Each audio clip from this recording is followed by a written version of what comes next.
আসসালামু আলাইকুম ওরহমতুল্লাহি ওবরাকাতুহ। আশা করি সবাই ভালো আছেন, ভালো থাকে আমার কামনা।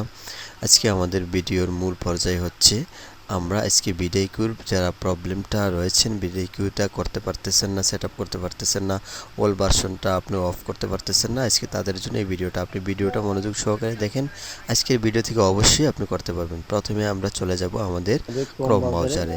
ক্রোম বাজার থেকে আমার এখান থেকে যে ভিডিওটা ডাউনলোড করতে হয়, এই লিঙ্কটা আমি আমার ভিডিও ডিসক্রিপশনে দিয়ে দিব। আপনারা এখান থেকেই এই লিঙ্কে ক্লিক করলে সরাসরি আপনাদেরকে এখানে নিয়ে আসবে। এই যে লিঙ্কটা দেখতে পাচ্ছেন, আমি আপনার হোয়াটসঅ্যাপে আপনাদের যারা সমস্যায় আছেন এই হোয়াটসঅ্যাপে এই লিঙ্কটা দিয়ে দিব। হোয়াটসঅ্যাপে এই লিঙ্কটা দিয়ে দিলে আপনারা এখানে ক্লিক করলেই আপনাদেরকে এখানে নিয়ে আসবে। এখানে নিয়ে আসার পরে আপনারা একটু নিচে আসার পরে দেখতে পাচ্ছেন ডাউনলোড সিআরএক্স ফাইল, হ্যাঁ, ফ্রম। এখানে আপনারা ক্লিক করবেন। এখানে ক্লিক করার সাথে সাথে এটা অটোমেটিক ভাবে ডাউনলোড, এখানে ক্লোজ দিয়ে দিবেন। ক্লোজ দেওয়ার পরে দেখতে পারবেন অটোমেটিক এখানে ডাউনলোড হয়ে যাচ্ছে। এই যে আমার এখানে ডাউনলোড হয়ে যাচ্ছে। আমি একটু দেখে আসি, অটোমেটিক ডাউনলোড হয়ে গেছে। এখন আমাদের কাজটা হইলো, আমরা এখান থেকে ক্রোম ব্রাউজার থেকে আমরা আমরা এখানে থ্রি ডটে ক্লিক করবো। থ্রি ডটে ক্লিক করার পরে এক্সটেনশনে আসবো, তারপরে ম্যানেজ এক্সটেনশন রেডি। দেখেন আমার এখানে বিডিকিউ অপশনটা নেই। এখন আমি এখানে কিভাবে আনতে হবে, আমরা এখান থেকে এই যে ফাইল, এই যে ফাইলে চলে যাব। ফাইলে এখান থেকে এই যে ফাইল অপশনে ক্লিক করব। ফাইল অপশনে ক্লিক করার সাথে সাথে ফাইলটা ওপেন হবে। ওপেন হওয়ার পরে দেখতে পারবো আমি যে এখন একটু আগে যে ডাউনলোডটা দিলাম, এই যে ফাইলটা, এটা ডাউনলোডটা যে দিলাম, আমরা প্রথমে এই যে বড় স্ক্রিনটাকে একটু ছোট করতে হবে। এখানে ক্লিক করার পর দেখেন অটোমেটিক ভাবে এটা ছোট হয়ে গেছে। তারপরে এই যে ফাইলটা, এই যে স্ক্রিনটা ছোট করার পরে আমার নিচের এক্সটেনশনটা কিন্তু ভাসতেছে। এই ফাইলটা এইভাবে ধরে রাইট বাটনে ক্লিক করে এইভাবে ধরে চেপে এনে আমরা আমাদের এক্সটেনশনে ছেড়ে দিব। ছেড়ে দেওয়ার পরে দেখতে পাচ্ছেন আমার এখানে অ্যাড এক্সটেনশন লেখা আসছে। অটোমেটিক ফাইলটাকে ধরে এনে এখানে ছেড়ে দিবেন। ছেড়ে দেওয়ার পরে অ্যাড এক্সটেনশন লেখা আসবে। এই দেখেন অটোমেটিক ভাবে এটা অ্যাড হয়ে গেছে। দেখছেন আমার এখানে সাকসেসফুল, মানে সাকসেস লেখা উঠেছে। এর মানে এটা অড হয়ে গেছে। আমি এটাকে কেটে দিলাম। দেখতে পাচ্ছেন আমার এক্সটেনশনে এটা অ্যাড হয়ে গেছে। অ্যাড হয়ে যাওয়ার পরে আমরা যে কাজটা করব, যে এটার অল ভার্সনটা যেন ক্রোম ব্রাউজারে অটোমেটিক আপডেট না করতে পারে, এটা করার জন্য আমরা সর্বপ্রথম চলে যাব। এটা আমি একটু ব্যাক করে দিলাম, এটাও করে দিলাম। আমরা সর্বপ্রথম চলে যাব আমাদের দিস পিসিতে।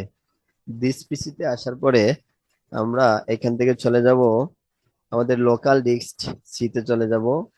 এখানে আসার পরে আমরা এখানে দেখতে পাচ্ছি ইউজার, ইউজারে চলে যাব।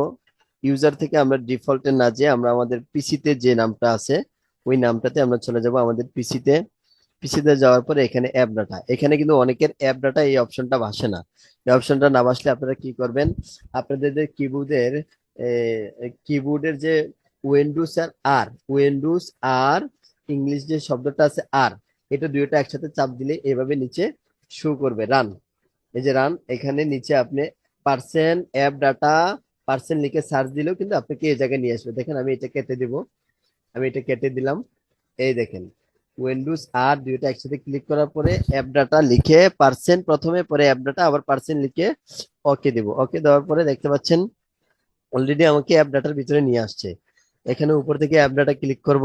অ্যাপ ডাটা ক্লিক করার পরে লোকাল, লোকালটা ক্লিক করার পরে আমরা এখান থেকে গুগল, এখানে অনেক অপশন আছে। গুগলটা আপনি বেছে নিবেন কোথায় গুগল খুঁজে বাইর করে গুগলে ক্লিক করবেন। এরপরে ক্রোমে ক্লিক করবেন। ক্রোমে ক্লিক করার পরে এখানে ইউজার ডাটা আপনাকে অটোমেটিক ভাবে নিয়ে যাবে। ইউজার ডাটাতে এসে আপনি এখানে এই যে প্রোফাইল 1 2 এগুলোতে ক্লিক না করে আপনি প্রথমে ডিফল্টে চলে যাবেন। ডিফল্টে চলে যাওয়ার পরে আপনি এখান থেকে ডিফল্টে আসার পরে নিচে দেখতে পারবেন এক্সটেনশন দানান, এই যে দেখতে পাচ্ছেন এক্সটেনশন। এখানে এক্সটেনশন রুলস আছে, আরো অনেক কিছু আছে। আমরা এগুলোতে ক্লিক না করে আমরা শুধু এক্সটেনশনে ক্লিক করব। এক্সটেনশনে ক্লিক করার পরে এই দেখতে পাচ্ছেন আমার এখানে যে এক্সটেনশন গুলো আছে, এই যে এখানে যে এক্সটেনশন গুলো আছে, এই এক্সটেনশন গুলোর আইডি আমার ফাইলের ভিতরে এই যে রয়েছে। তাহলে আমি এখান থেকে এই যে আমার বিডাইকিউর যে আইডিটা, এই বিডাইকিউর আইডিটা চাইলে এখান থেকে কপি করলে হবে। আর না, কপি না করলে আপনি কপি করলে আর কি ভালো, ওইখানে সার্চ দিলে কপির অপশনে এটা অটোমেটিক ভাবে ছেড়ে দিলেই হয়ে যাবে। এটা কপি করে নিলাম। অথবা আপনি এখান থেকে দেখবেন প্রথমে যে চারটা PSEH আর সর্বশেষ GBHL, এই এই সংখ্যাগুলোর সাথে এই লেখাগুলোর সাথে কোন আইডিটা মিলে। আপনি আপনার এক্সটেনশনে চলে যাবেন, এই দেখতে পাচ্ছেন PSEH আর সবার সর্বশেষ GBHL। অথবা আপনি যদি এভাবে না পারেন, এভাবে সার্চ বক্সে লিখে এভাবে পেস্ট পেস্ট করে দিবেন। পেস্ট করে দিলে ইন্টার দিয়ে দেখবেন আপনার এই ফাইলটা অটোমেটিক ভাবে শো করবে। তাহলে এখানে রাইট বাটনে ক্লিক করবেন। রাইট বাটনে ক্লিক করার পরে আপনারা যে কাজটা করবেন, নিচে এসে প্রোফাইটরে চলে যাবেন। এখানে আসার পরে এখান থেকে জেনারেল, এরপরে এখান সিকিউরিটি দেখতেছেন, এই যে 3 নম্বর অপশনটা, সিকিউরিটিতে আসবেন। সিকিউরিটিতে এসে এখানে সিস্টেম সিস্টেম আরেকটা আমার কম্পিউটার MD আলামিন, এখানে 3টা অপশন আছে। 3টা অপশনে আপনি একটু কাজ করবেন। প্রথমে এডিটে ক্লিক করবেন। প্রথমে এডিটে ক্লিক করবেন। এডিটে ক্লিক করার পরে দেখতে পাচ্ছেন সিস্টেম আসছে। এই সিস্টেমটা আসার পরে আপনি এখানে কোনো কাজ না করে আপনি এখানে চলে যাবেন, এই যে ডেনি। ডেনিতে দেখতে পাচ্ছেন এখানে রাইটে ক্লিক করবেন, রাইট। এই যে রাইটে ক্লিক করবেন আর এই যে অপশনটাতে ক্লিক করবেন, এই দুইটা অপশন। এই দুইটা অপশন লাগে না আমার, একটা রাইটে শুধু ক্লিক করলে হয়। শুধু রাইটে ক্লিক করলে ওল্ড ভার্সনটা গুগল ক্রোম ব্রাউজারে আর অটোমেটিক ভাবে আপডেট করতে পারবে না। আমরা রাইটে ক্লিক করলাম। রাইটে প্রথমে সিস্টেমে রাইট, এরপরে পিসিতে MD আলামিন, এখানেও আমি রাইটে ক্লিক করলাম। এরপরে 3 নম্বরটা আসলাম, এসে এখানে রাইটে ক্লিক করলাম। আপনারা চাইলে এই যে লিস্ট ফোল্ডার কন্টেন্ট এটাও দিতে পারেন, এটা না দিলেও চলে। এটা আমার কোনো প্রয়োজন নেই বলে আমি দিতেছি না, তবে এটা না দেওয়াই ভালো হয়। এই তিনটার মধ্যে শুধু রাইটটা ক্লিক করবেন, শুধু রাইটটা ক্লিক করার পরে এখানে অ্যাপ্লাই, অ্যাপ্লাই দিয়ে এখানে ইয়েস, ইয়েস দিয়ে এখানে ওকে, ওকে দেওয়ার পরে এগুলো কেটে দিবেন। অটোমেটিক ভাবে আপনার এটা এখন কাজ হয়ে গেছে।